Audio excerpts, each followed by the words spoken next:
nous avons un très glorieux thème. Mais déjà, je préviens aux absents. Si je vous suis, nous allons avoir une prédication d'au-delà de 2 heures. Parce que recommencer tout ce que nous avons partagé pendant les 2 jours, ça va empêcher même qu'on achève le thème aujourd'hui. Donc, comme les Français ont l'habitude de dire, les absents ont toujours tort. Donc, prenez les choses en cours, utilisez votre savoir et votre intelligence pour comprendre tout ce que nous avons dit pendant les 2 jours. Nous avons exposé des révélations, nous avons exposé l'épée, en même temps nous avons construit notre miraille. Amen, amen. Donc, notre thème n'est rien d'autre. Une main attrape l'épée et une autre main travaille. Je vous ai dit, c'était une situation difficile pour les Israélites. Israël était déporté en Babylone. La cause principale de la déportation, il y a cause visible et cause cachée. La cause visible, on parle de la transgression. Israël avait péché, transgressé la loi de Dieu.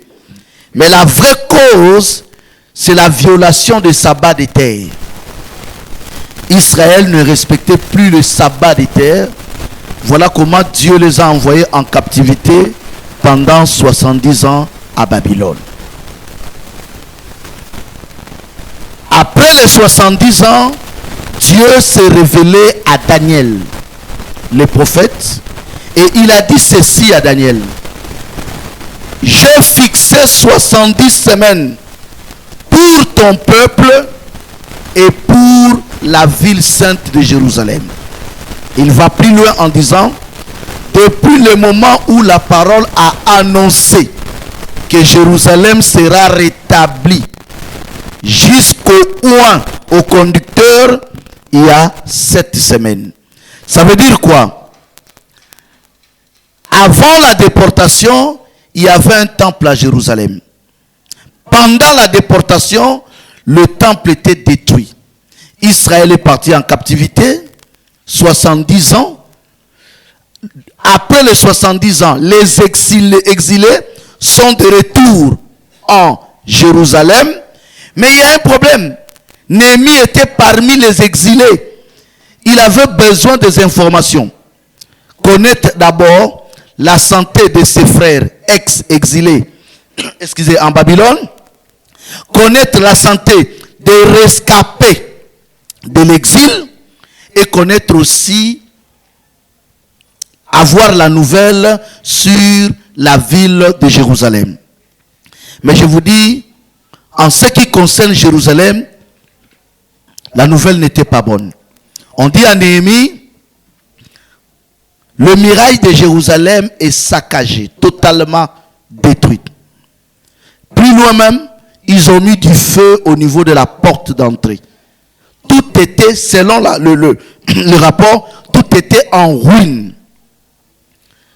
Néhémie dit, mais nous sommes déjà de retour.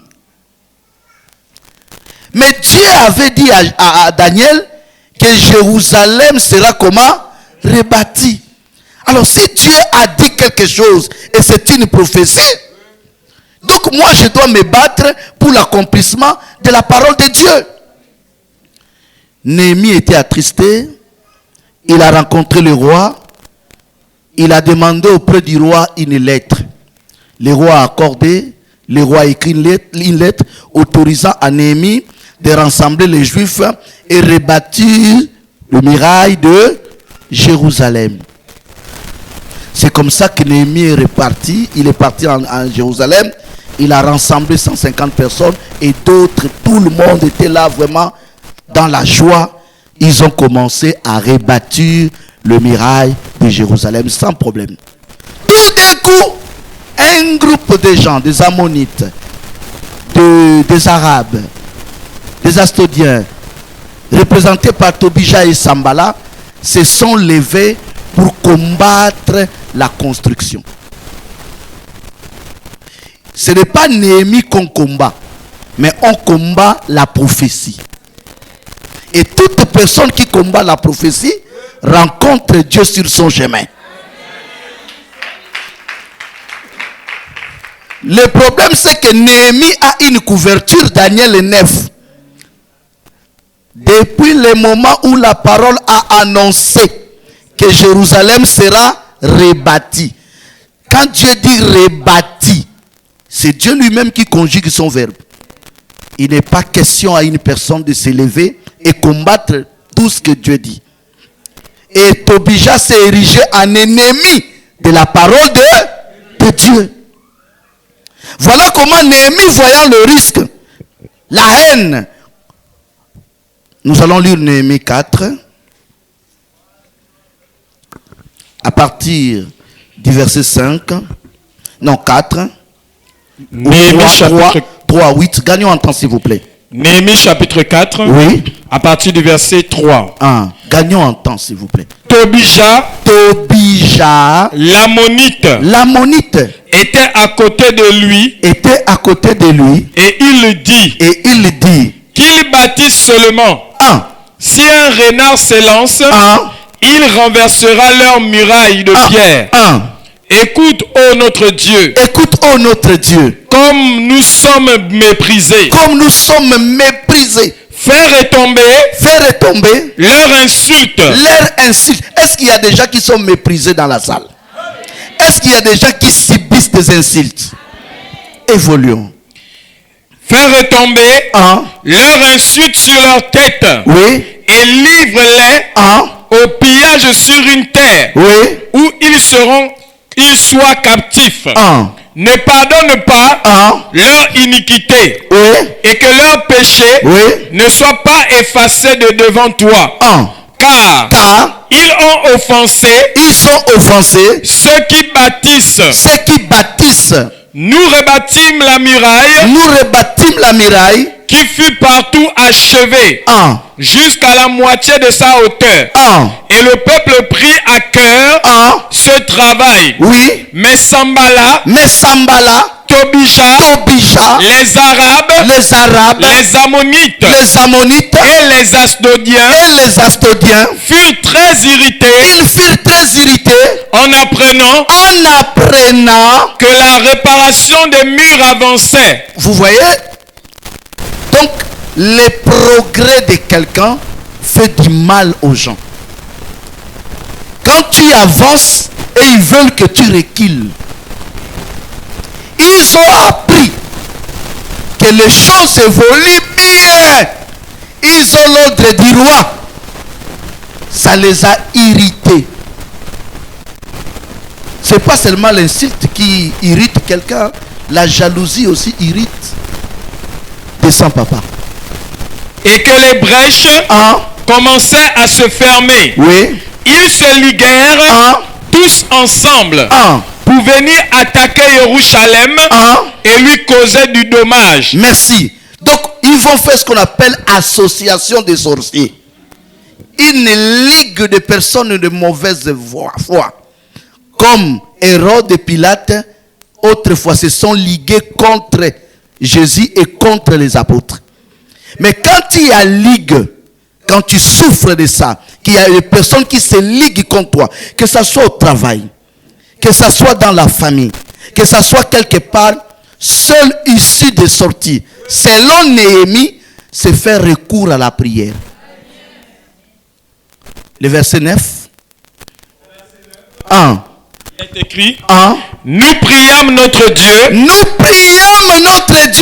Ils sont informés qu'il y a une ligue. La ligue est là. Mais la bonne solution pour combattre la ligue, c'est le recours à la prière. Nous priâmes. Ils vont prier. Mais malgré qu'ils ont prié, on gagne un temps. Un peu plus devant, ils vont comprendre, vu la situation, la meilleure solution. Parce que ils étaient coincés. Voilà, soit on continue à travailler. Mais si on continue à travailler, Tobija est tellement organisé, Tobija a décidé de le tuer. Si on arrête de travailler, on se bat d'abord, le travail s'arrête et la parole de Dieu est menacée.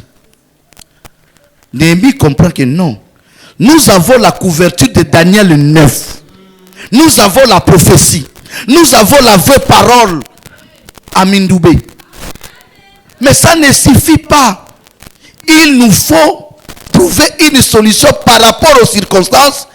Soit en même temps on travaille, soit on travaille, on laisse de se battre, soit on se bat, on laisse de travailler, ou soit une main travaille, l'autre main attrape quoi?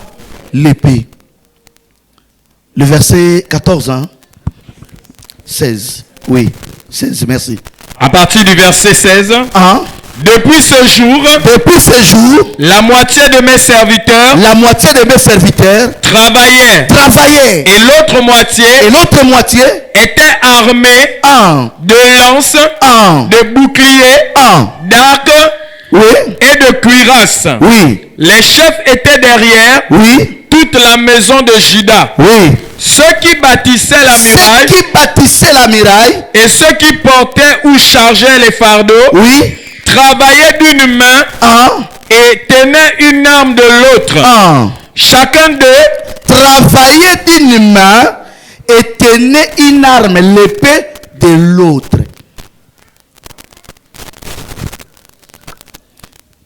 Tu as la parole, tu dois avoir la prière. Tu as le projet, tu dois avoir la prière. Tu as le voyage, tu dois associer Dieu. L'épée l'aide à combattre Tobija et Sambala. Mais l'autre main aide à travailler.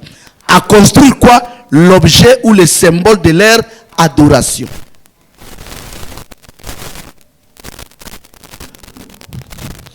Tous nous sommes d'accord, d'un commun accord, que Jésus avait laissé une église primitive. La première église, c'était comme une maison. Fondement, l'enseignement des apôtres. N'est-ce pas? Mais aujourd'hui, si nous regardons l'état de notre maison en comparant à la muraille de Jérusalem, la conclusion c'est quoi? Notre maison est en ruine. Alors si la maison est en ruine et que nous décidons, nous, de rebâtir l'autel, la maison de Dieu, l'église de Dieu, frère, il faut savoir que nous aurons sur notre chemin de Tobija et de Sambala. Alors, s'il y a des Tobija et des Sambala, pendant que nous nous battons à rétablir la vérité, nous avons qu'une solution. Pendant qu'une main travaille, l'autre main doit attraper quoi? L'épée.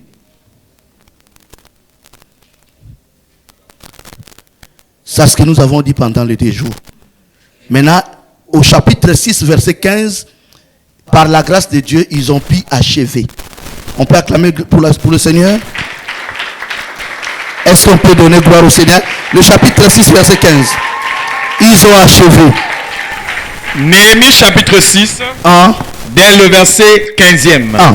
La muraille fut achevée. La muraille fut achevée. Le 25e jour du mois de Elul. En 152 jours. Lorsque tous nos ennemis l'apprirent, toutes les nations qui étaient autour de nous furent dans la crainte. Elles éprouvèrent une grande humiliation et reconnurent que l'œuvre s'était accomplie par la volonté de notre Dieu. Donc, il y a eu des fêtes de l'autre camp. Mais ça ne suffit pas. Ça ne suffit pas. Il faut nettoyer à l'intérieur. Hier, je vous ai dit, après la première défaite de Tobija et Sambala, le combat, Satan avait changé la forme du combat. Le combat était maintenant à l'interne. Après la défaite de Pharaon, Satan avait changé la formule. Le combat était à l'interne. Corée, Data, Abiram et On. Après la défaite des pharisiens et des sadducéens, Satan avait changé de tactique. Le combat était à l'interne. Ils ont recruté Judas. Après la victoire de Noé, Satan a changé de tactique. Le combat était interne. Il a recruté Cham.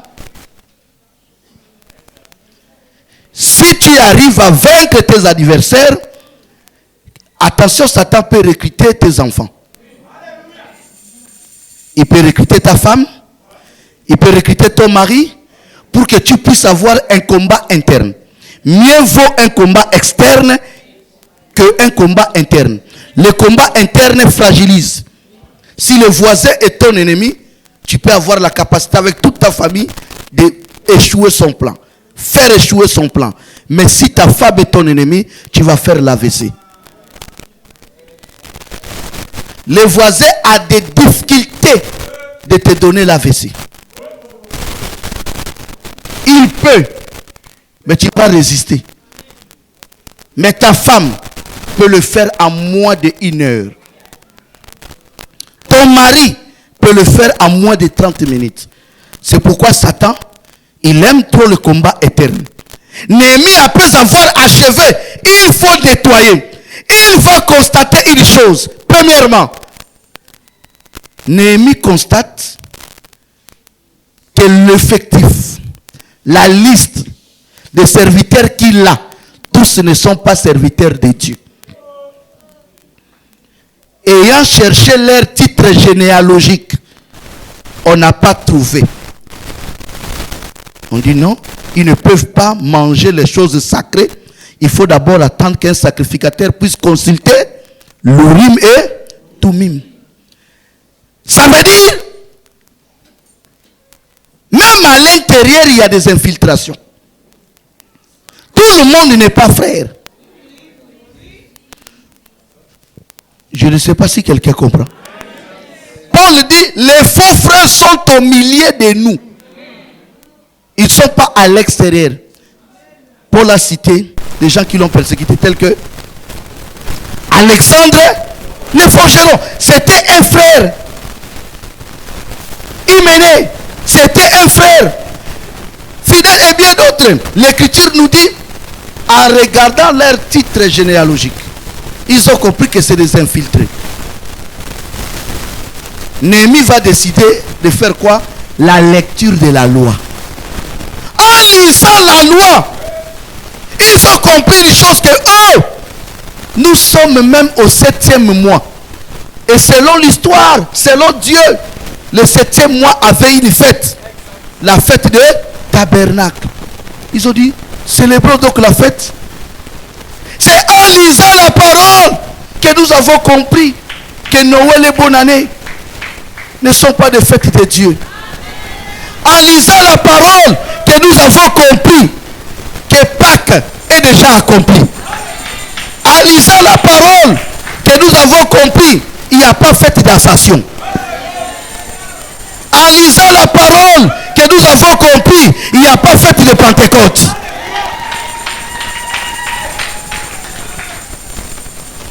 Néhémie commence à dire, quand on revient de Babylone, attention avec ce qu'on fait. Donc Néhémie comprend, ils sont tous des Israélites. Mais il y a un problème, ce sont des ex-exilés. Alors l'église où nous sommes est composée des ex-exilés. C'est des provinces des catholiques, c'est des provinces des protestants, c'est des provinces des baptistes, c'est des provinces des presbytériens, c'est des provinces des éveillés. Tous on était dans des provinces des Babyloniens. Maintenant nous sommes ensemble. La mentalité était forgée à travailler, à adorer comme les Babyloniens. Néhémie découvre qu'il y a un ça ne va pas. Il va corriger même les données. Il dit, données là, on ne donne pas bien. Néhémie rassemble le peuple. Écoutez ce qu'il va dire. Il pose la question au peuple. Il dit, qui suis-je devant vous? Le peuple dit à Néhémie, tu es notre gouverneur établi par les rois. Ce n'est pas moi qui dis, c'est Néhémie. Il dit, je suis gouverneur, mais je vais vous révéler une chose. Tous les gouverneurs établis par les rois sont subventionnés sauf moi. Catholique est subventionné.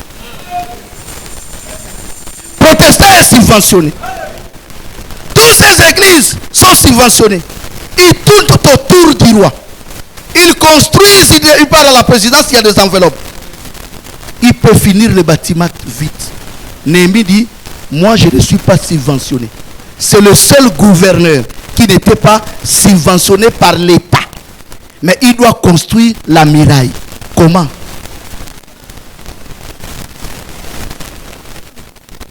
C'est écrit dans Néhémie.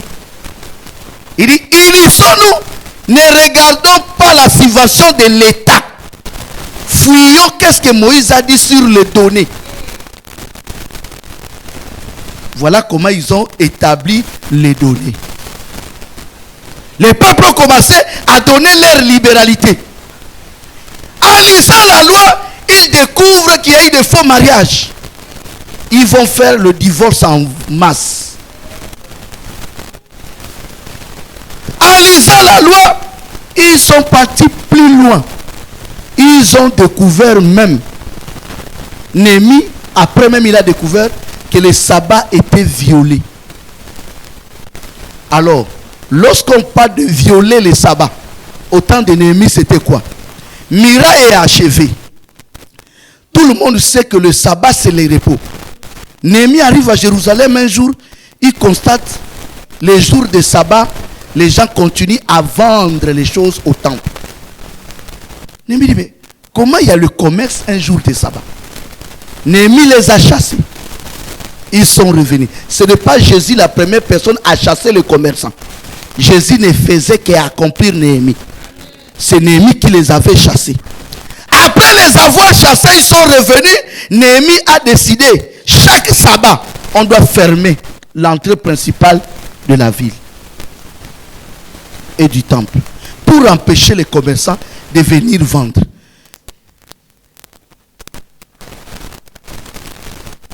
Il les a chassés tous.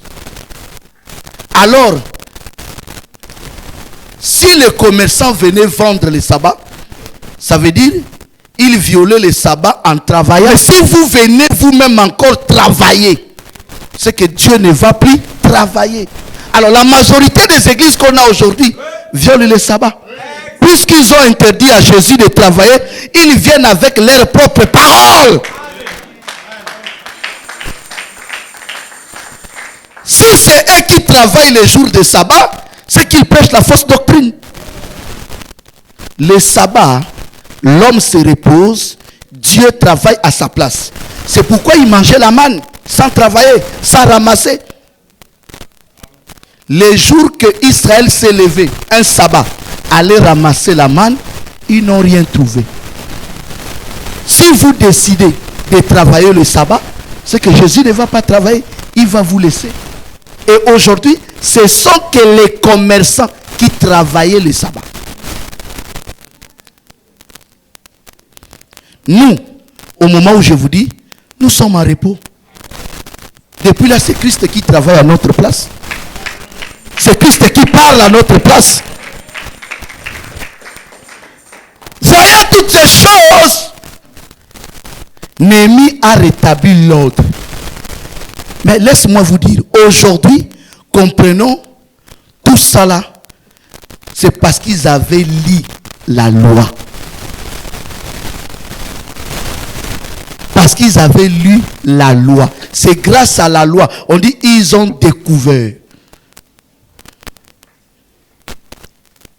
Si nous nous asseyons, nous commençons à lire la parole, nous allons tous commencer à pleurer.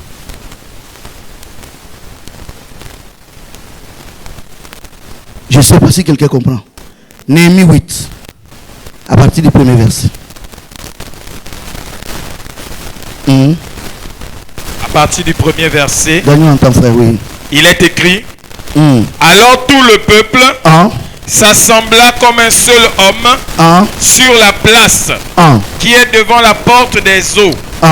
Ils dirent à Esdras, le scribe, d'apporter le livre de la loi de Moïse, prescrite par l'Éternel, à Israël. À Israël. Et le sacrificateur Esdras apporta la loi devant l'assemblée. Il a apporté la loi devant l'assemblée. Composé d'hommes et de femmes. D'hommes et de femmes. Et de tous ceux qui étaient capables de l'entendre. Oui. C'était le premier jour du 7e mois. Oui. Esdras lut. Esdras lut dans le livre. Dans le livre. Depuis le matin. Depuis le matin. Jusqu'au milieu du jour. Jusqu'au milieu du jour. Sur la place. Sur la place. Qui est devant la porte des eaux. Oui. En présence des hommes et des femmes. En présence des hommes et des femmes. Et de ceux qui étaient capables de l'entendre. Oui. Tout le peuple fut attentif à la lecture du livre de la loi. À la lecture du livre de la loi. Esdras, le scribe, était placé sur l'estrade de bois. Oui. Dressé à cette occasion. Oui. Après lui, à sa droite, se tenait Mititia, Shema, Anara, Uri, Ilkija, Maseja, et à sa gauche Pédagia, Michaël, Milkija, Hashum, Ashbana, Zacharie et Meshulam. Esdras ouvrit le livre à la vue de tout le peuple, car il était élevé au-dessus de tout le peuple. Et lorsqu'il l'eut ouvert, tout le peuple se tint en place. Esdras bénit l'Éternel, le grand Dieu, et tout le peuple répondit en levant les mains, Amen, Amen. Et ils s'inclinèrent et se prosternèrent devant l'Éternel. Est-ce qu'on peut dire Amen à la parole? On ne discute pas. Tout le monde est là, on lit. Faites au verset combien? Au verset 6. Va à 8 à cause du temps. Au verset 8e. Il lisait distinctement dans le livre de la loi de Dieu. Et il en donnait le sens pour faire comprendre ce qu'ils avaient lu. Descends jusqu'à 13. Au verset 9. Néhémie, le gouverneur Esdras, le sacrificateur et le scribe, et les lévites qui enseignaient le peuple, dirent à tout le peuple, ce jour est consacré à l'Éternel votre Dieu. Ne soyez pas dans la désolation et dans les larmes, car tout le peuple pleurait. Car tout le peuple pleurait. En entendant les paroles de la loi. Il leur dit. Allez, mangez des viandes grasses et buvez des liqueurs douces et envoyez des portions à ceux qui n'ont rien de préparé. Car ce jour est consacré à notre Seigneur. Ne vous affligez pas. Ne vous affligez pas. Car la joie de l'Éternel sera votre force. Les Lévites calmaient tout le peuple en disant, taisez-vous. Car ce jour est saint. Ne vous affligez pas. Ne vous affligez pas. Et tout le peuple s'en alla. Pour manger et boire. Pour envoyer des portions. Et pour se livrer à de grandes réjouissances. Car ils avaient compris les paroles qu'on leur avait expliquées. Le second jour, les chefs de famille de tout le peuple, les sacrificateurs et les lévites s'assemblèrent auprès d'Esdras le scribe pour entendre l'explication des paroles de la loi. Ils trouvèrent écrit dans la loi que l'Éternel avait prescrite par Moïse que les enfants d'Israël devaient habiter sur des tentes pendant la fête du 7e mois. Au verset 15. Et proclamer cette publication. Merci, vous allez continuer à la maison. Nous avons compris, la loi est passée. Le peuple pleurait parce que c'était un choc. Mais les Lévites ont dit, ne pleurez pas. C'est même un jour de joie. Réjouissez-vous parce qu'aujourd'hui, vous avez la vérité. Bien-aimés dans le Seigneur, notre joie aujourd'hui, les peuples pleuraient, mais les Lévites disent réjouissez-vous. Pourquoi? Mais parce que les Lévites ont l'explication. exact de la loi. Jésus, aujourd'hui, il a l'explication, l'accomplissement même de la parole. Et lorsque nous avons l'éclaircissement, la parole, nous avons Christ en nous, c'est que nous sommes un peuple heureux. Même si au départ,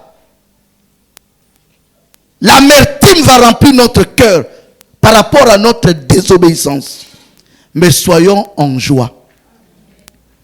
Laisse-moi vous dire, la distance, l'Égypte-Canaan, c'est 11 à 13 jours. Mais Dieu refuse, on dit le chemin court. Il y a un chemin que Dieu sait que c'est court. Mais il dit, je n'envoie pas le peuple là-bas. Il envoie le peuple au chemin de 40 ans.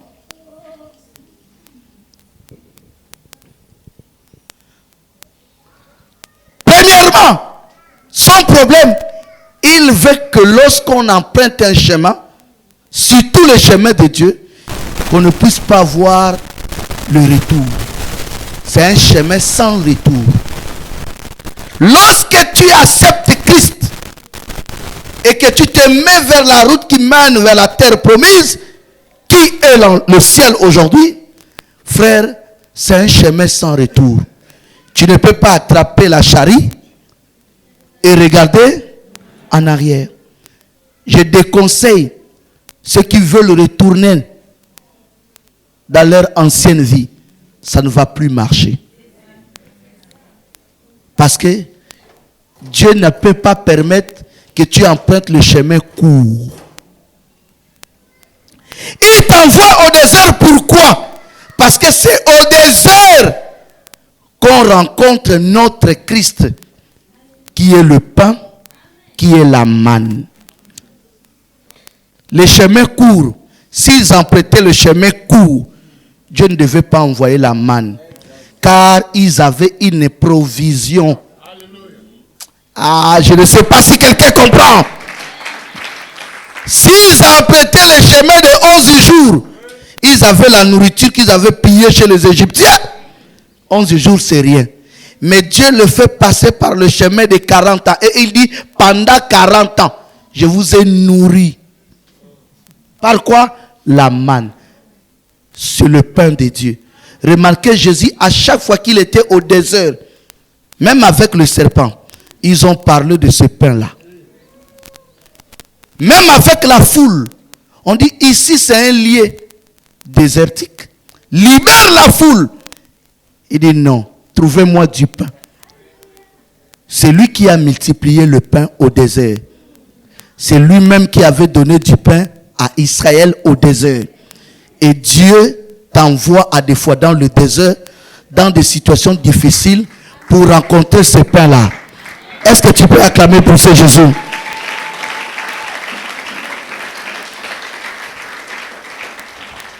Évitez d'avoir une mauvaise interprétation des circonstances.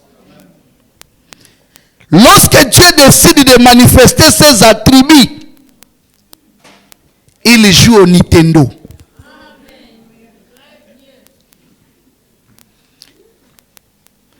Il est à terre, il est assassin. Oui. Je t'envoie chez Pharaon. En même temps, j'endurcis son cœur. C'est lui qui envoie Moïse, qui interdit à Pharaon de libérer. Il dit pour faire éclater ma gloire. Si sa gloire s'éclate, on comprend ses attributs. Dieu peut permettre une situation dans ta vie pour faire éclater ses attributs. C'est pour cela. Ceux qui ont prié Dieu avant imploraient souvent les attributs de Dieu à la place de Dieu lui-même. Quelqu'un a un enfant malade, cherche le Dieu qui guérit. Je ne sais pas si vous comprenez. Même chez les Romains, quand on dit un tel est Dieu, on dit il est Dieu de porte et Dieu de bénédiction, comme Janvier, Janice. Donc les gens, l'humain avait compris que Dieu et d'abord les attributs. Et par rapport à ce que tu traverses aujourd'hui, quel attribut que tu veux invoquer?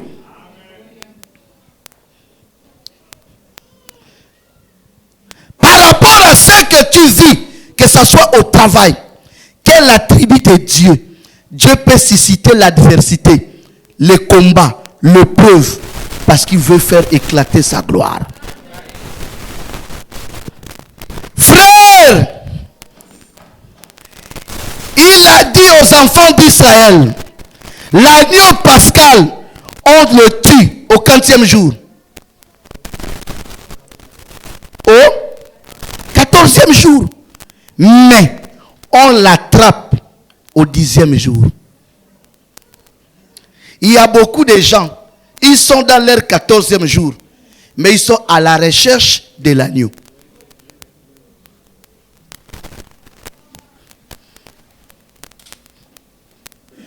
Ils sont au 14e jour, mais ils n'ont pas l'agneau de sacrifice. Être au 14e jour ne dépend pas d'Israélites ou de l'Égyptien. Même les Égyptiens, ils étaient au 14e jour. Mais ils n'avaient pas l'agneau.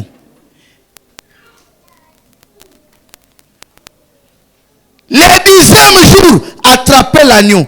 Mais l'agneau déjà quelque part. On dit attends le 14e jour. Une semaine avant la Pâque, avant la mort de Jésus, Jésus arrive à Jérusalem. Une semaine avant. Il n'est pas arrivé le même jour. Mais parce qu'il était agneau pascal.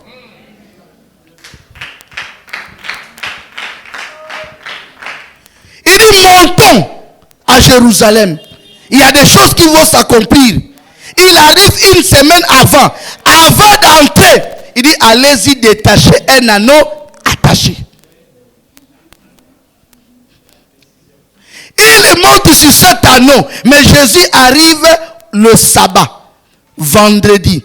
Il va mourir le vendredi prochain. Mais il arrive le vendredi d'aujourd'hui. Le sabbat, on ne travaille pas. Le sabbat prend fin. Quel jour? Non. Aujourd'hui, actualisons. Dimanche soir. Samedi soir. Pour nous aujourd'hui, par exemple, on parle de, pour comprendre facilement, dimanche soir.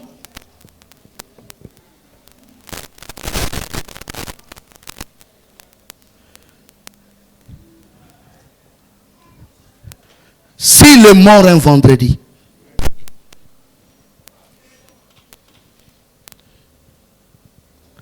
s'il est mort un vendredi, et que dimanche soir, c'était la fin de sabbat, c'est qu'il a été arrêté lundi. Pas par Pilate. Mais depuis lundi, son langage avait déjà changé. Il part voir Lazare, il retourne rapidement à Jérusalem. Il commence à provoquer tout le monde. Les Grecs disent, oh, j'ai besoin de te rencontrer. Il dit, il n'y a plus le temps. Il n'y a plus le temps, pourquoi? L'agneau a déjà la corde. Puisque de lundi à vendredi, c'est 4 jours. Tout était préparé. Laisse-moi te dire, n'attends pas le 14e jour. L'agneau était attrapé depuis le 10e. Il faut toujours être prêt. N'attends pas le jour J. Dieu ne veut pas que nous attendons le jour J. Est-ce que tu es prête? Parce que l'agneau pascal, c'est le symbole même de l'exode, de la libération. Et le départ d'Israël de l'Égypte à Canaan est représenté aujourd'hui comme l'enlèvement de l'église. Alors si ça représente l'enlèvement de l'église, il faut déjà que tu sois comment? Prêt.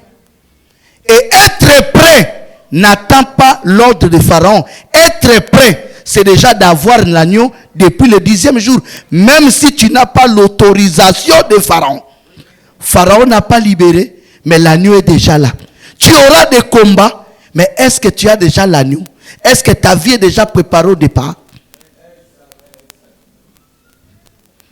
Assainis ta vie. Regarde ta vie.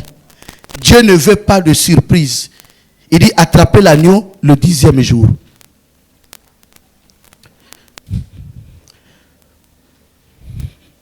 Mon frère, ma soeur, Jésus est notre rocher. Je vous ai dit ici, en réalité, 3 jours sans boire l'eau, tu pars au coma. Rien que 24 heures, tu commences à se déshydrater. 48 heures, tu n'as plus d'urine. 72 heures, tu tombes. L'eau est différente avec la nourriture. Manque la nourriture, mais pas l'eau. Tu peux faire une semaine sans manger, mais tu ne peux jamais faire 10 jours sans boire. Mais Israël était dans une situation sans l'eau. Comprenez la place du peuple. Quand on dit le peuple murmurait, ce n'est pas en vain. On ne joue pas avec l'eau. Quand on dit le peuple s'est levé contre Moïse, on a dit ils ont fait 3 jours. Ils cherchaient l'eau, ils n'ont pas trouvé. Des jours et des jours. Mais lorsqu'ils sont arrivés à la montagne, là où il y avait le rocher,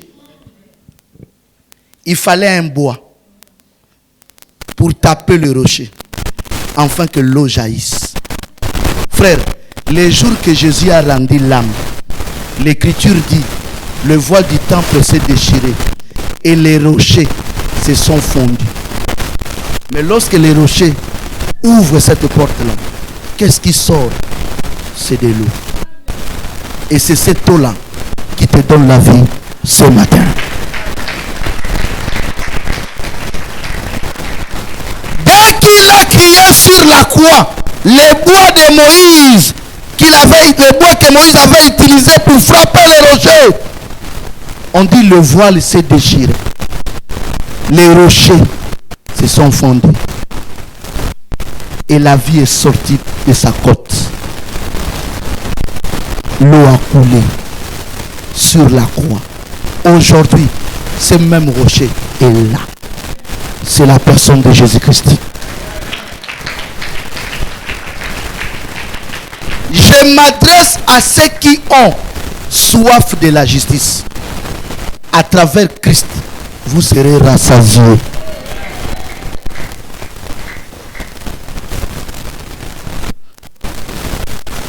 L'essentiel, c'est de reconstruire, de chasser les théologiens, loin de l'adoration, de les éloigner, de les mettre hors des choses de Dieu. Elohim dit à Moïse, moi Dieu, je suis descendu pour t'enseigner les choses que tu diras au peuple. Donc ce que Moïse dit au peuple, ce n'est pas l'école qui l'enseigne, mais c'est Dieu. Et ce matin, la vraie parole ne vient pas d'une école théologique, mais ça vient de Dieu lui-même.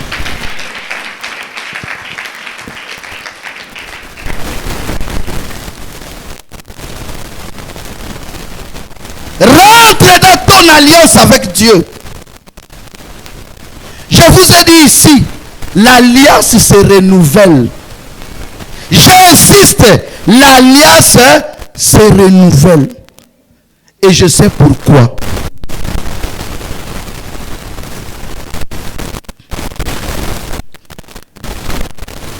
Mon frère,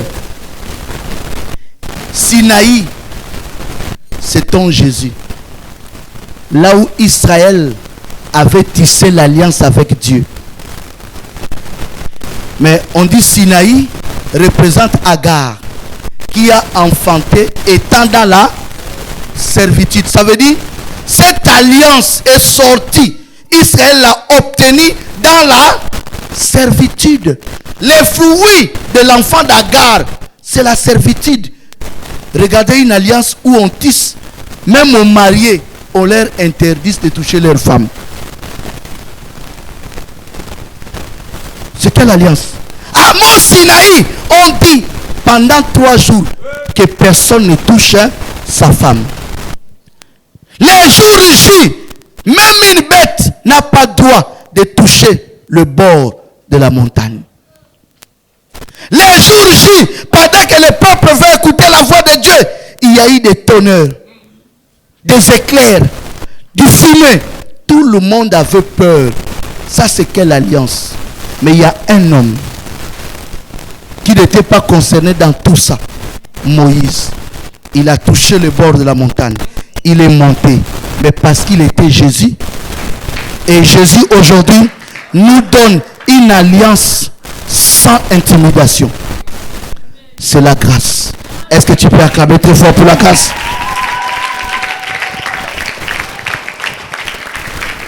Sans tonnerre, sans éclair, sans condition, comme la loi.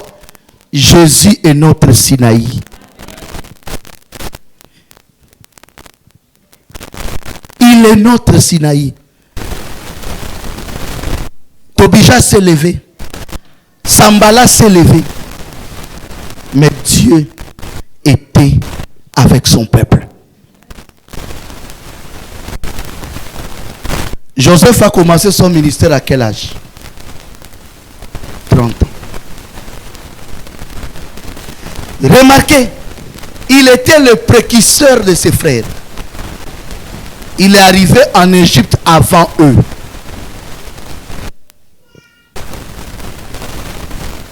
N'est-ce pas? Jésus est arrivé chez les nations avant même la déportation d'Israël. À l'an 33, après sa mort, il est venu vers nous. Les Juifs ont entendu jusqu'à l'an 70.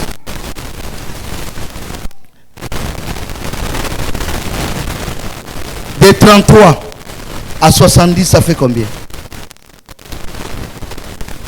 Hein? 37 ans. C'est là où les Juifs ont commencé à être éparpillés. Et quand ils sont venus chez les nations, ils ont trouvé Jésus était déjà là avant eux. Joseph a commencé à 30 ans. Mais 30 ans là, c'était encore l'année de quoi? C'était encore l'année de quoi? Joseph commence à travailler en Égypte à quel âge? C'était l'année de quoi? Non, je laisse les péchés. Oh, mais c'est ça? L'année d'abondance. De combien d'années? Ses frères sont arrivés pendant l'année d'abondance. Ils sont arrivés à quelle année? L'année d'abondance, ça fait combien? Donc quand l'année de souffrance a commencé, Joseph avait quel âge?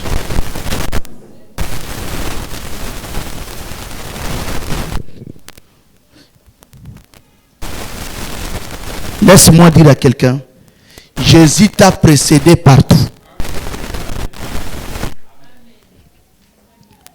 Pendant que je prêche, dès que le culte finit, il va déjà préparer les taxis que tu vas emprunter. La semaine de demain, il faut qu'il planifie ça pour toi. Laisse-lui comme ton précurseur de tout. Est-ce que tu peux lui donner cette place de précurseur?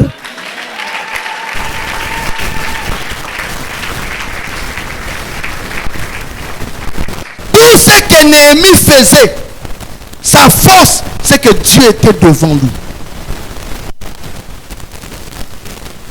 Dieu prenait le devant. Et laisse-moi te dire, dans tout ce que tu feras, que le Seigneur soit le précurseur. Même en matière de mariage, Eliezer a dit, précède-moi Dieu. Laisse Dieu devant. Qu'il soit ton précurseur. Hier, je vous ai dit ici, je vous dis, Satan ne donne jamais de liberté définitive. À chaque fois, Satan libère quelqu'un de sa prison. Ça a toujours été une liberté provisoire. L'Écriture le confirme. On annonce à Pharaon que les enfants d'Israël ont pris la fuite. Je dis ça ne tient pas. On ne peut pas appeler ça fuite. Si c'est lui-même qui les a libérés, si c'est lui-même qui les a chassés, pourquoi on appelle ça fuite? Et puis lui se lève pour le poursuivre. Je dis Pharaon n'avait pas tort. On appelle ça fuite parce que Moïse avait demandé une libération de combien de jours?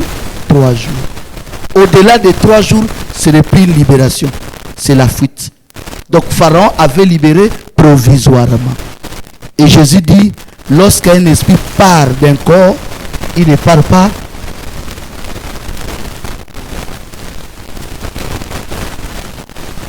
Alors il y a des gens qui sont là. Ils ont des libérations provisoires, sous condition. Satan est prêt à tout, à négocier, à te libérer. Mais la seule chose, si tu veux obtenir une libération définitive, c'est la 10e plaie. Est-ce que l'agneau est dans la salle? Est-ce que l'agneau est dans la salle? Est-ce qu'on peut acclamer très fort pour l'agneau?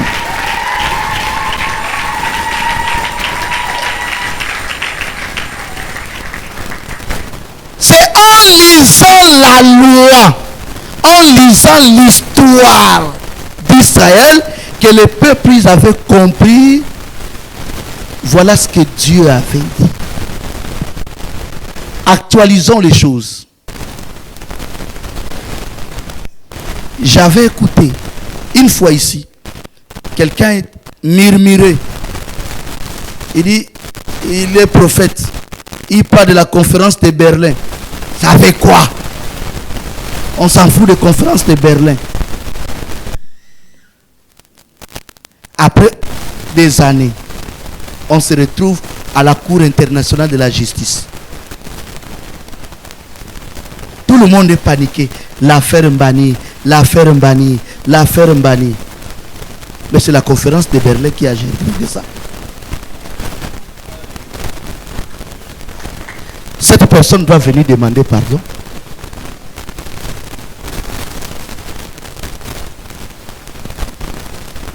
Maintenant, qu'est-ce qu'on va faire?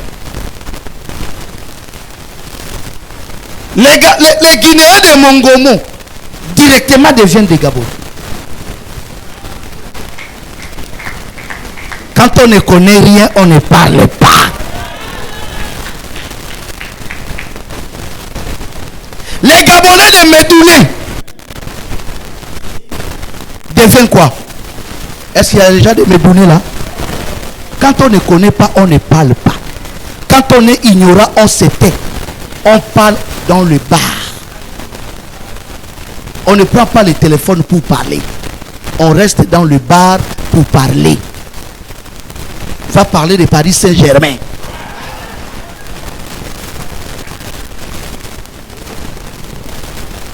Ça montre à tout le monde maintenant, il faut lire l'histoire. Israël a lu, il a compris.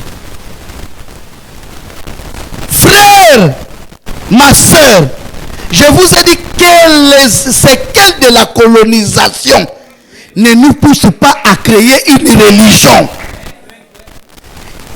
Si quelqu'un vous dit quittez votre église, retournez à la tradition, il vous trompe. C'est de purs mensonges. C'est que tu n'as jamais lu la parole. Tu ne connais même pas Dieu. Tu ne connais même pas l'histoire du Gabon. Quelqu'un qui quitte Dieu pour retourner dans la tradition. Je dis même l'histoire du Gabon, son pays, il ne connaît pas ça. Parce que s'il connaissait l'histoire du Gabon, il ne fait pas faire ça. Il va s'accrocher à Jésus. On ne joue pas avec le salut des nations. Tout était prévu. Si on n'aime pas les blancs, à cause de la colonisation, Jésus, l'affaire de Jésus, c'est-à-dire, il y a quoi? Pourquoi mettre le nom de Jésus dedans? Jésus n'est pas français.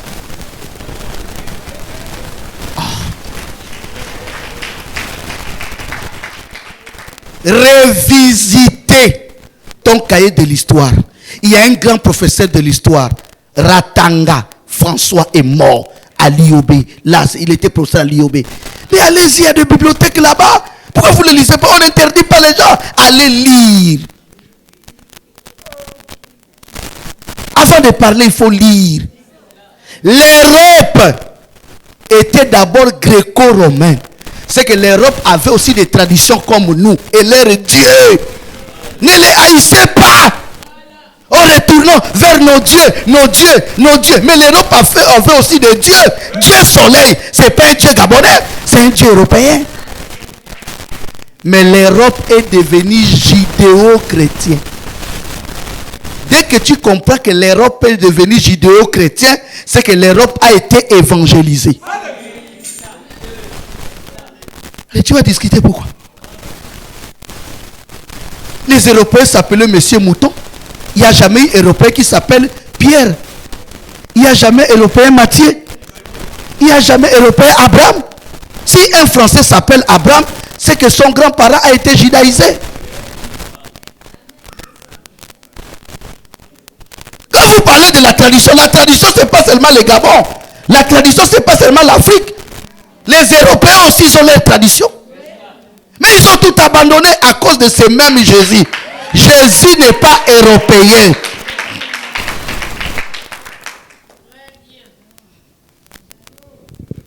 Il faut connaître les choses. Si quelqu'un vous dit que nous on était des animaux, on ne connaissait rien avant l'arrivée du blanc, c'est de pur mensonge. Tous les professeurs de l'histoire ont démontré que c'est faux. Le peuple, ils avaient leur civilisation. C'est pourquoi on parle du royaume Congo, Dahomey au Bénin, le Ghana, le Mali, l'empire du Mali, l'empire Téké, l'empire Luango. Tu n'as pas lu ça? C'est pas mon problème. Ton ignorance n'est pas le problème de l'église.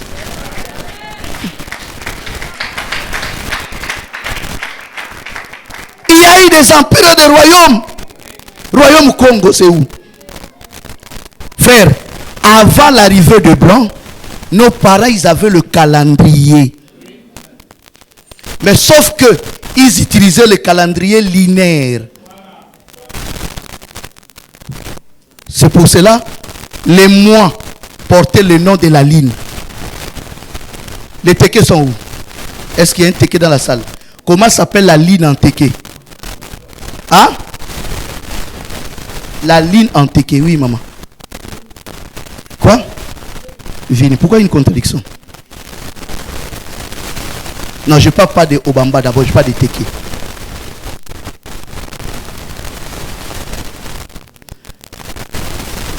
Il n'y a pas les tékés dans la salle.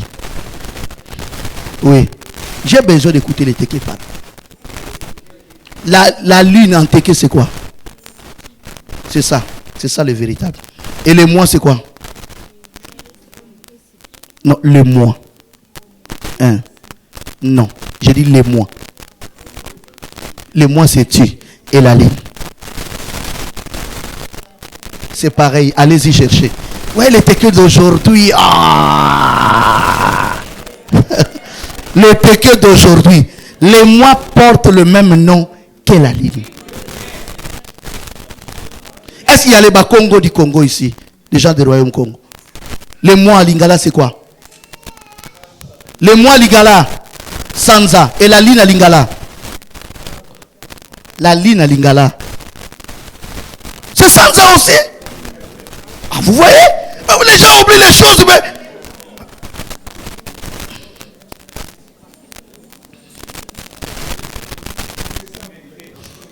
en Kikongo, c'est Ngonda.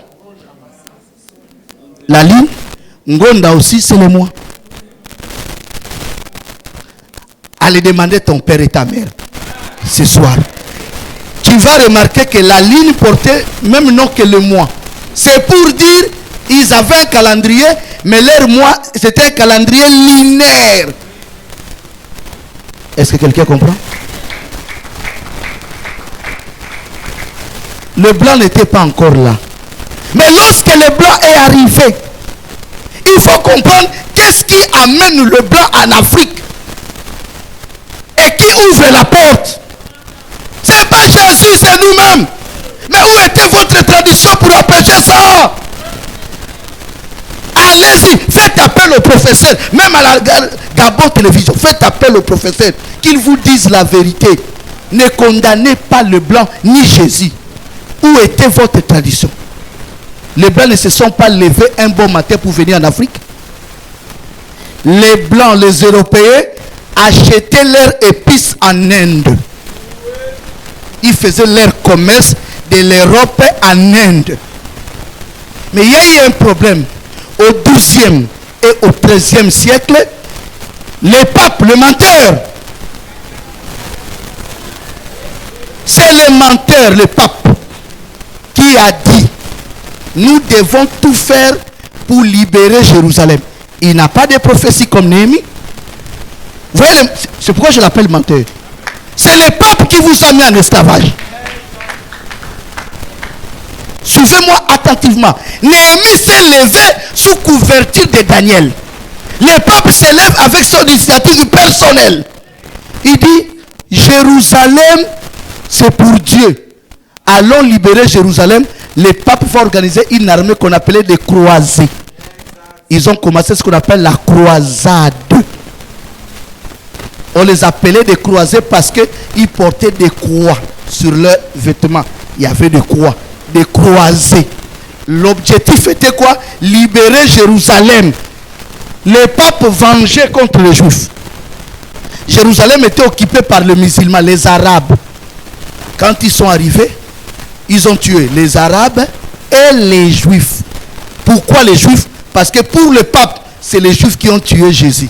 Pape ignorant. Il n'a ni support, ni parole. Maintenant, les Arabes se sont organisés, ils ont récupéré Jérusalem. Vous avez lu ça à l'école. Le général Salandre, Salandre, un truc comme ça. Un général arabe. Ils ont libéré Jérusalem. Maintenant, comme ils ont libéré Jérusalem, ils ont coupé la route maritime. Les Européens ne peuvent plus quitter l'Europe pour se ravitailler vers l'Inde. Parce que la route est comment? Coupée. Est-ce que quelqu'un comprend? C'est maintenant leurs navigateurs qui ont donné une pensée que non. Il y a l'autre route en bas. On descend la côte de l'Afrique. On arrive en Afrique d'ici au Cap. On tourne, on part vers l'Inde. C'est long, mais c'est la solution. Les Européens ne sont pas venus en Afrique. Ils sont venus parce qu'ils cherchaient une route pour partir en Inde. Vasco de Gama, Diego Cao. Vous ne connaissez pas Vasco de Gama? Des navigateurs portugais. En longeant la côte de l'Afrique, par exemple, ils arrivent là où se trouve le fleuve Congo. Le fleuve se jette à l'océan. Le débit est tellement puissant, plus de 50 000 mètres cubes par seconde. Voyant le fleuve, ils se sont arrêtés. Ils disent, ça c'est quelle eau? Ils n'avaient pas l'intention d'entrer. Au départ, le blanc n'ont pas. Ils longeaient seulement la côte. Mais qu'est-ce qui amène le blanc d'entrer dedans? Ce sont nos frères qu'ils ont trouvés. C'est des croyances qu'ils ont trouvées.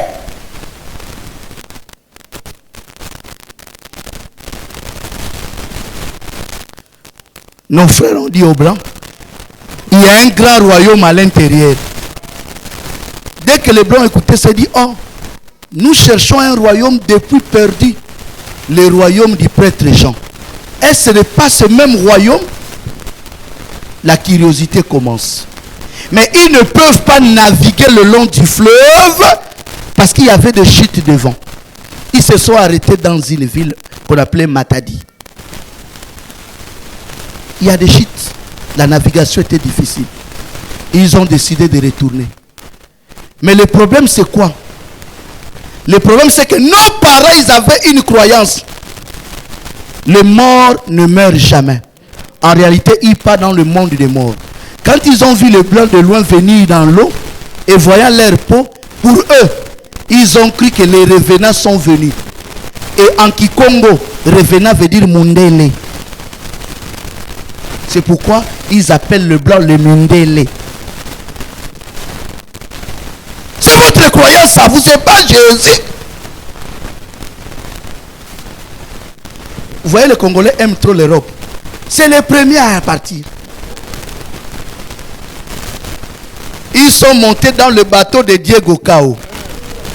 Diego Cao a fouillé avec eux. Il les amène en Portugal. Oui, Portugal. Dans une ville qu'on appelait Porto. Les Congolais ou l'Africain, les Bantous en général, n'aimaient pas R. On enlève R, ça reste Poto. Mais la première ville, c'est Portugal, c'est Porto. De retour en Afrique après des années, ils ont appelé le roi Ndingankouvou pour dire au roi, le royaume là-bas est joli. Ils ont des maisons bien. C'est quand même bien organisé. Le roi écrit au roi de Portugal de l'envoyer des gens, des ouvriers.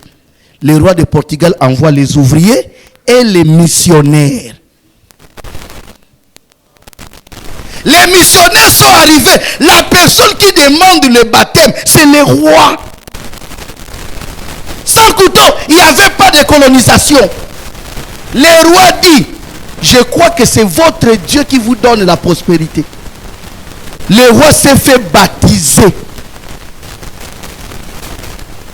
Son fils s'est fait baptiser. Sa femme s'est fait baptiser. D'autres gouverneurs se sont fait baptiser. Ils ont porté les noms des Portugais. Les Banzaou. C'est pas Bantou. C'est portugais. Mais prononcé en Bantou.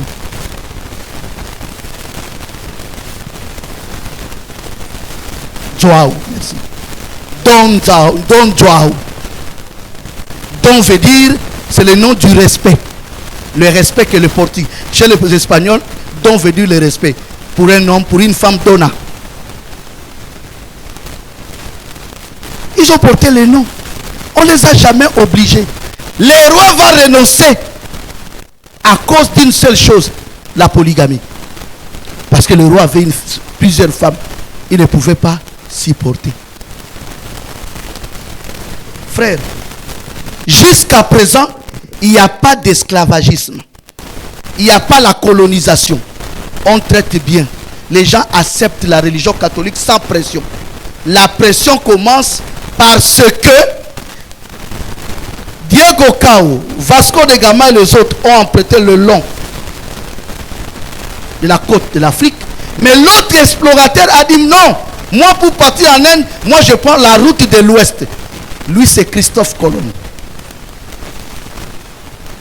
C'est pour cela on dit 1482, on découvre l'embouchure du fleuve Congo. Et 1492, on découvre l'Amérique 10 ans après. Ce n'est pas une coïncidence. Parce que Christophe Colomb avait emprunté une autre route. Mais arrivé en Amérique, précisément au Brésil, il voit la prospérité. Il dit on n'a plus besoin de l'Inde. Ils ont des cannes à sucre, ils ont tout. Mais le problème maintenant, l'Europe a besoin de la main d'œuvre. Les Portugais ont besoin de la main d'œuvre. Après ils ont compris que c'est mieux qu'on prend les Africains à cause d'une chose.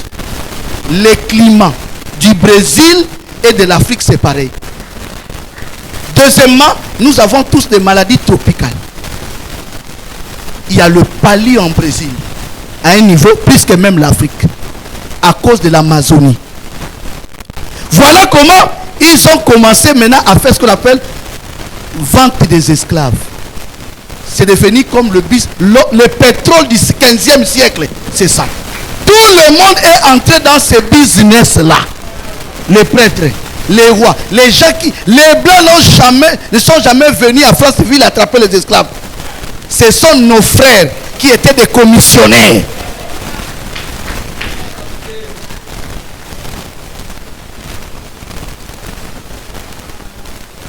Les Blancs s'arrêtaient qu'au niveau de la côte. Nos frères allaient à Mouila, à Tchibanga, attraper les autres. Et les Métis, les gens, les hybrides. Ils vendaient. Si tu as 4 esclaves, 10 esclaves, tu es riche. C'était comme de l'or du 15e siècle. Maintenant, même les Blancs avaient mal de faire ça. Ça les faisait mal. Mais ils ont eu la volonté à cause de l'église catholique. Le pape va dire au roi du Portugal, ne te lamente pas, il ne faut pas avoir de culpabilité. Dieu avait déjà prévu que les Noirs soient des esclaves. Il donne au roi l'écriture de Cham, Sem et Japhet. Noé dit à ses enfants que Cham soit l'esclave de ses frères.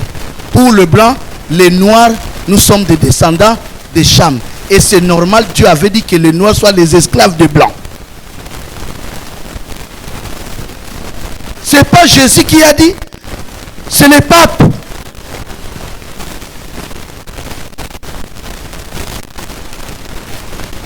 C'est le pape. Voilà comment ils ont interprété. Ils ont dit au roi. C'est pour ça que nous avons passé 400 ans de l'esclavage. Frère, il faut revoir le royaume Téké. Lire ça. Va lire le royaume Téké. Qui prend Congo-Kinshasa, Congo-Brazzaville, une partie, et qui prend le sud du Gabon. Un seul roi.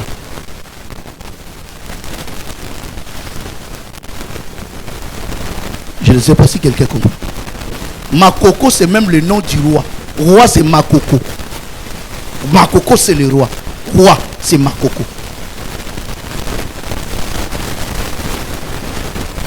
Mais il faut comprendre sur quelle base ils ont convoqué la conférence de Berlin pour séparer l'Afrique comme un gâteau. Savagnon de Brazza arrive à Franceville. Il va jusqu'à Brazzaville. Là-bas, il va signer avec le roi Makoko l'accord. En 1880. Pour que le royaume Téké soit une domination française. 1880. Ce n'est pas les parents. Ce n'est pas Jésus qui l'a dit à Makoko de signer. Ce n'est pas Jésus. Il a signé. Dès qu'il signe, il faut qu'il informe à tous ses gouverneurs, ses représentants. Mais le problème c'est quoi? Il y a ce qu'on appelle rive. Il y a le fleuve qui sépare. Ce même royaume, Kinshasa, est dans le royaume Téké. Le roi est de l'autre côté de Brazzaville. Le roi envoie maintenant son messager qu'on appelait Ngaliema pour voir les autres et le convaincre. Maintenant, à partir d'aujourd'hui, nous sommes sous la domination française. Voilà, en 1881, un Anglais arrive, Henry Morton Stanley, qui va maintenant signer avec Ngaliema, le représentant de Makoko, qui est de l'autre côté de Kinshasa, qui va lui convaincre. La division de l'Afrique vient par là. Ah, ne suis pas l'autre. Vous pouvez rester ici. Le fleuve vous sépare. Voilà comment le deux Congo se séparent. Ngaliema, représentant de Makoko, reste avec Stanley. Makoko lui-même reste avec Savagnon de Brazza. Ça va engendrer un conflit entre le français et le belge.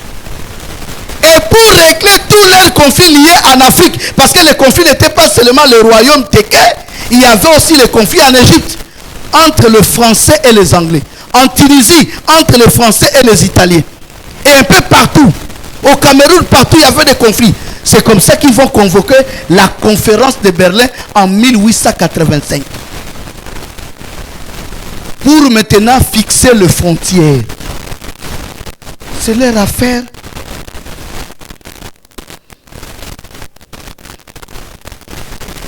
C'est leur affaire. Le président Sassou, son ethnie Lemboshi, Ce sont les gens de l'Équateur, du Congo, Kinshasa, qui ont traversé. Eux se sont logés ici dans le royaume Tiki. Tous les Mboshi viennent de là-bas. Les Lari viennent aussi de l'autre côté. Ils ont traversé. Ça s'est fragilisé. Mais il y a des traités, le roi Louis. Vous n'avez pas lu ça?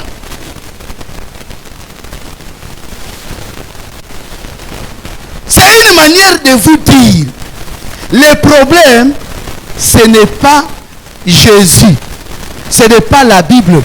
Revisitez votre histoire. La parole n'a rien à voir avec la colonisation.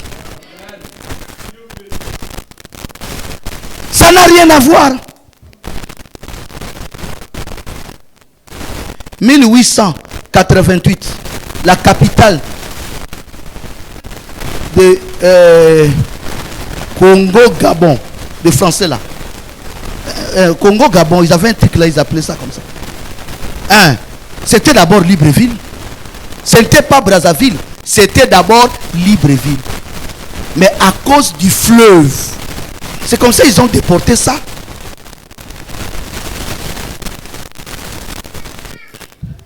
Les autres Tékés sont restés ici. Les autres Tékés sont au Congo-Brazza. D'autres sont à Kinshasa. Un même peuple. Il y a des femmes en Guinée. Il y a des femmes au Cameroun. Il y a des femmes au Gabon. Un même peuple. Même en Centrafrique. Alors, attention avec l'affaire de la langue. La langue, c'est la racine de tout. Frère, il faut t'asseoir, faire tourner ta tête. Sur quelle base la langue est née comme la langue? Comment ça? Là, un matin, quelqu'un se réveille. Bonjour. C'est ça. C'est quelle base? Il y a de l'intelligence puissante derrière la langue. On ne peut pas créer une langue. On peut modifier, ajouter des mots. Non, les gens commencent à parler comme ça. Un bon matin, ils commencent à parler. Bonjour, comment tu vas? Tu joues avec ça. Hein? Parler n'est pas un problème. Tu peux parler du charabia. Mais parler, c'est comprendre. Ça, c'est une autre puissance.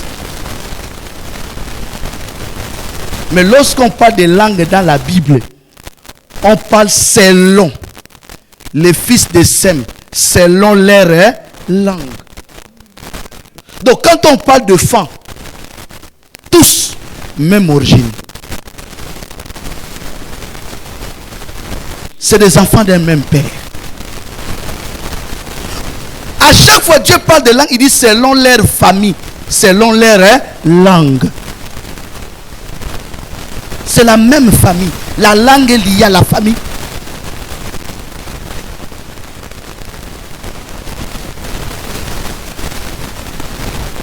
Bon, si Jésus est le Dieu de blanc, c'est qu'il a vaincu notre Dieu à nous.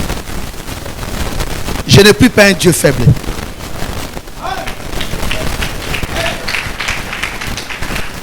C'est une question de choix. Le Dieu de Néhémie a vaincu Tobija et à supposons que ces gens-là sont venus avec leur Dieu. Mais pourquoi ils nous ont colonisés? C'est qu'il y a eu des traîtres parmi nous. Et là où il y a des traîtres, il n'y a pas l'Esprit de Dieu.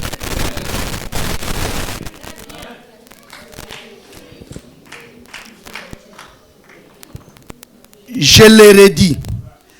La colonisation a commencé après l'arrivée de Blancs. Je vous dis après l'arrivée de Blancs.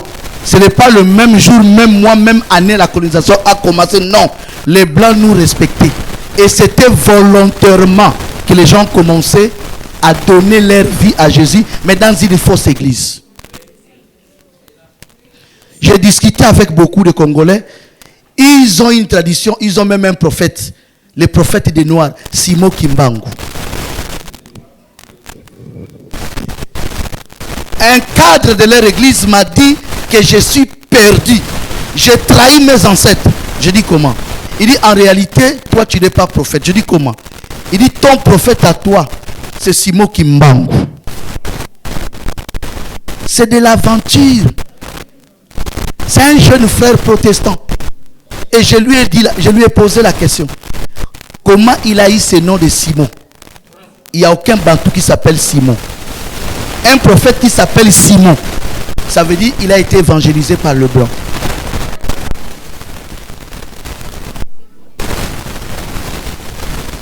Je n'ai pas besoin de lire son histoire. Rien que son nom trahit quelque chose. Simon Kimbangu, c'est Pierre. Simon, c'est Pierre. Mais lui, il est Mukongo, il devient Simon comment?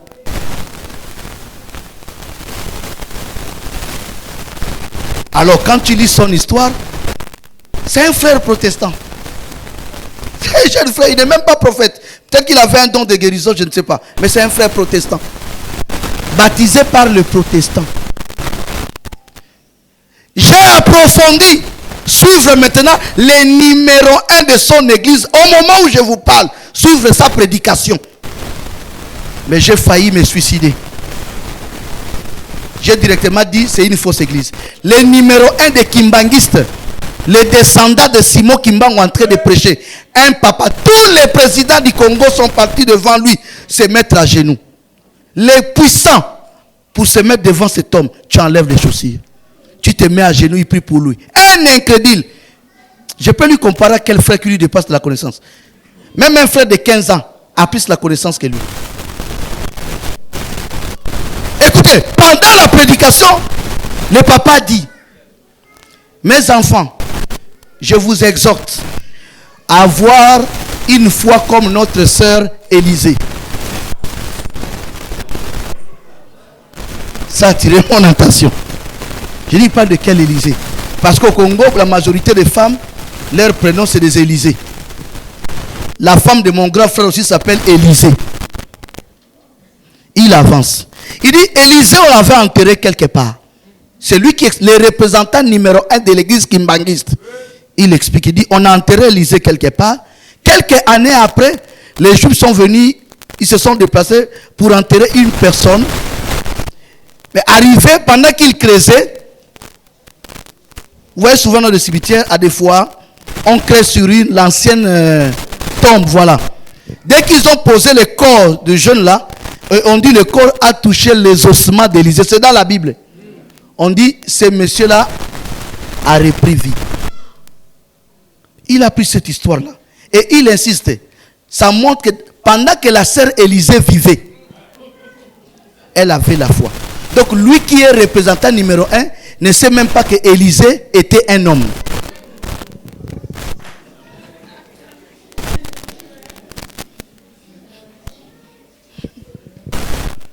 Je ne sais pas si quelqu'un comprend. J'ai dit, lui qui est le numéro 1 de l'église, il n'a même pas cette information que Élisée n'était pas une femme. Mais il est le représentant numéro 1 de l'église kimbanguiste, le détenteur de leur doctrine. Mon frère, je termine par là, faisons très attention.